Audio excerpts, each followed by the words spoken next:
Andy here with Chris Sullivan and Dr. Oz. Behind the bar is Brandon McMillan from the show Lucky Dog on CBS, and the book is Lucky Dog Lessons. Brandon, by the way, what kind of dog is Scout? Scout is a poodle terrier. Wow. Yeah, non-shedding, hypoallergenic. Excellent. Yeah. I don't typically love a poodle or a terrier, but maybe I like the combo. But you like a toodle. There you go, a toodle. Dr. Oz, your new book is Food Can Fix It, the superfood switch to fight fat, to fight aging, and eat your way healthy. What is a food tip that you think people would be surprised by? I don't think a lot of folks realize that omega-3 fats make you smarter.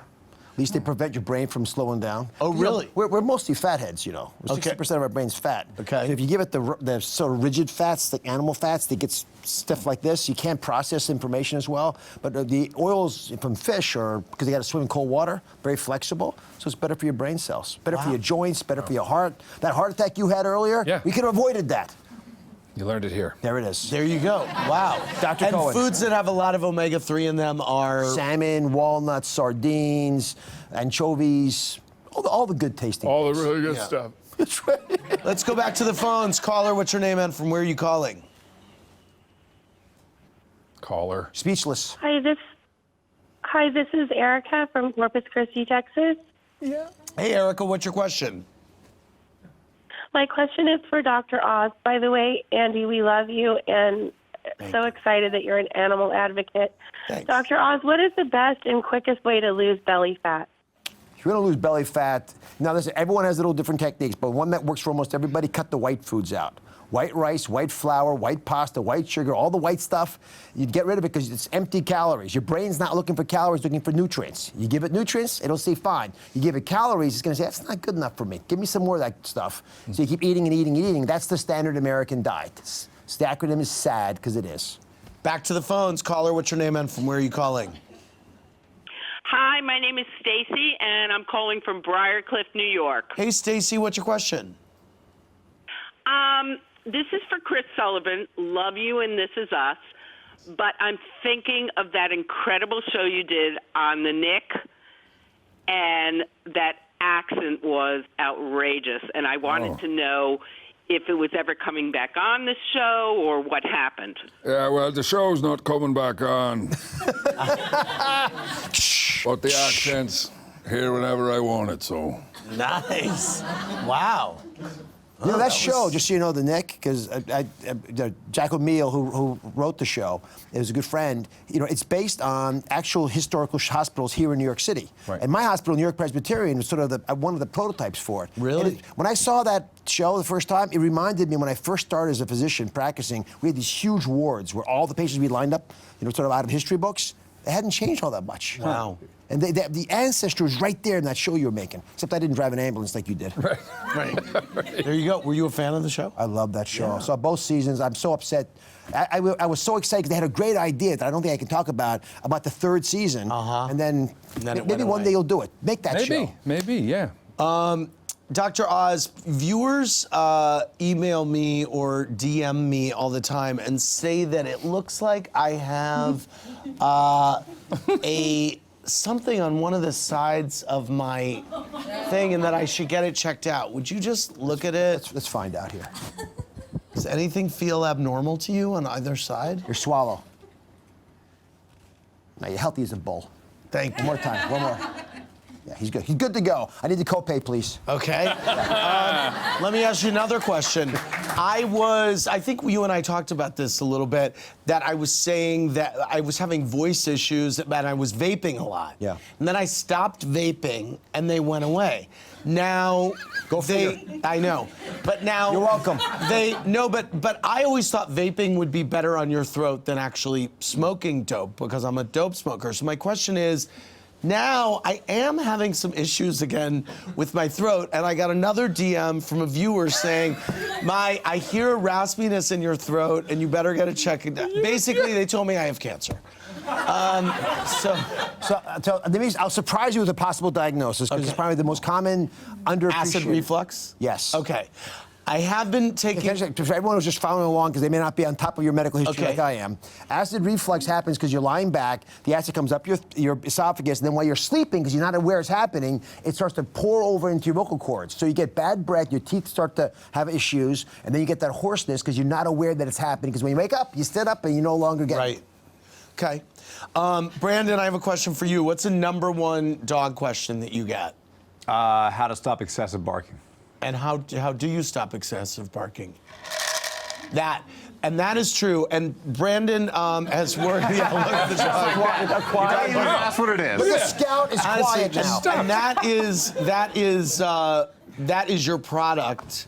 And you can also put coins in a jar, but that's a real version This is the of it. professional version. Yeah, it came from a product called the penny bottle. You put 20 pennies in a water bottle. And you shake it, and dogs, they will stop. Yeah, when dogs bark, you want to stop it at a disruptive noise. I'm not going to shake it too loud because Yeah, the dog is ready to already- run. yeah, look. But when dogs are barking, you simply say the word quiet, shake this, say the word quiet again. Eventually, after a week or two, you get rid of this product altogether. Keep saying the word quiet. They associate this noise. They know this noise is coming, and guess what? Now they're trained to the quiet command, not the shaker. Wow. So it's called the shake and break. Wow, there you go. break, Shake and break. You see, he wants any the more corn. phone calls, guys? Okay, 2 more calls. Caller, what's your name and from where are you calling? It's okay. I'm Melissa, and I'm calling from Bethany, Oklahoma. How are you, Andy? Great, how are you? I'm so good. You make me smile every night. I record every single housewife show. Thank you. And I'm friends with Bethany, too. Thank you. I had a question. Oh, I just love you. You make me smile. I mean, even after a hard day, whenever I get home, you do. I just watch you and laugh, and I just love you and thank you. And I have 3 pet rescues. Oh, excellent. So that's good information. Also, Yes. my question was for Dr. Oz. Okay. You're Okay. helping. So, Yes. how do you feel about the legalization of marijuana for medicinal purposes, and do you think it could ever be prescribed for sexual enhancement in relationships as well? Oh. And does it enhance a sexual relationship? I mean, or not relationship, but you know what Sex. I'm saying. Yeah. So just to break from your normal tradition, because I am sort of passionate about this, I think the failure for us to take medical marijuana seriously is one of the biggest hypocrisies in America. There's no question in my mind that it deserves to be studied better than it is. There are folks who I know personally who've had terrible pain problems, who've gotten better. But I'm going to shock you with something else. The opioid epidemic crisis, we all acknowledge, the biggest cause of death in accidental death in young and middle-aged Americans. Opioids have never been shown in a long-range trial to work for chronic pain. I'll say it again. Opioids have never been Wow. proven to work for chronic pain, but Marijuana probably will. Wow. And you can't die from marijuana. Never And been so a course of it. So we why do should you be think taking- Jeff Sessions is so crazy about marijuana? I think we've got this interesting scenario where you've got folks who think they're protecting our nation, of pushing laws on law enforcement and they don't want these laws. They don't want to be stuck arresting people for taking medical marijuana because their kids are having seizures, and it seems to work for them. So you've got doctors not owning the problem like we need to, and some folks in law enforcement thinking it's got to be an issue because it historically always has been. And we're going to change this, but this is a good time to do it because you got most states in the country now saying it's medical marijuana. Well, Get out I of don't our think we're hair. going to do it with Jeff Sessions there. I mean, he's like the most honestly, I mean, Yeah, but you'll be surprised because more and you're more. going to take that job. I'm going to take that shot. And I'm going to start doing surgery. And to the question about sex, one of the big issues with sex is that folks have problems being intimate. Because if you're not intimate, you're not going to be having meaningful sex. So one thing about medical marijuana, again, I'm not talking recreational stuff. I'm talking about medical marijuana. Okay. It can help get rid of some of the BS holding you back from being the best person you are. What's the problem with recreational marijuana? Excuse me. Makes you tired. Seriously, like, well, what is the The problem I have with recreational marijuana is you should not need marijuana to be able to live your life to the fullest. Or any Well, I other agree, but I substance. mean, you shouldn't need alcohol either. No, you shouldn't. And that's why when young people start to think they can't be the person they could be unless they get a joint in their mouth to relax so they can perform, I get concerned about it. It's not that it's any better or worse than alcohol. I just am very worried about it in young people. By the time you're an adult, you make adult decisions. But medical marijuana, when you mix it with recreational marijuana, you open up a big Pandora's box of issues. Whereas you focus on this this one issue first. And as a doctor, that's my main issue. Okay. Help people who've got problems get better. Medical marijuana can help. We deserve, in this country, to study this better. Last call of the night. Caller, what's your name and from where are you calling? Hi, Andy. I'm calling from Virginia Beach. And, Andy, I want to let you know that I absolutely love you so much, and I miss your parents. And I'm also jealous that you could come in my living room, but I can't sit next to you. Well, honey, That's not a we sit complaint, next to each other every night. We're right here. Here we are. I know, but people get to see you, and I can't. But I'll have to deal with that. Thank you. But, Chris, I really admire, I love your work. I love the show. It's a show I always turn off feeling good about. And Dr. Oz, I just overheard you talking about, people living life on life's terms in a way and not using recreational marijuana, and you're concerned about it and alcohol. But my question has something to do with that. My question is there a legality or a stopping point for young people using Botox? I know of a 24-year-old girl. We were at a barbecue, and I want to tell you what, she asked for a rare hamburger, and I thought if she got it one bit past rare that there was going to be a dangerous murder by the look on her face and the amount of Botox she had. And I don't know, is there a qualification or a time that a doctor stops and says, maybe you need some mental help here or mental advice? Right. So what's your feeling about that? So body dysmorphic syndrome is this condition where you're never happy with the way your body looks. I don't have a date when you can have Botox or not, but I'll say it more broadly, and we should all sort of opine on this.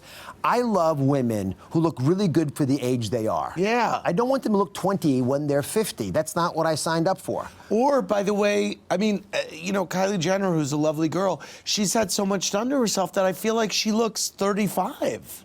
Well, I'll speak for myself. Then what tap has to you. Yeah. Most of us really like the way you look. We picked you because you look that way. It wasn't an accident. So, celebrate the fact, honor the fact that we love you because you look the way you look. Yeah. How does my work look? Fantastic. It looks so good. You're so smooth, Chris.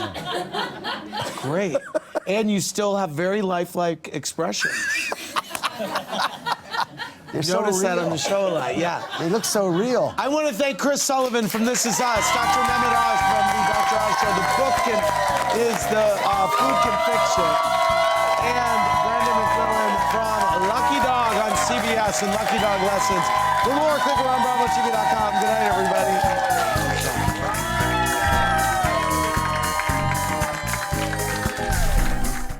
Thanks for watching. Watch more clips here and subscribe to our channel here. See ya.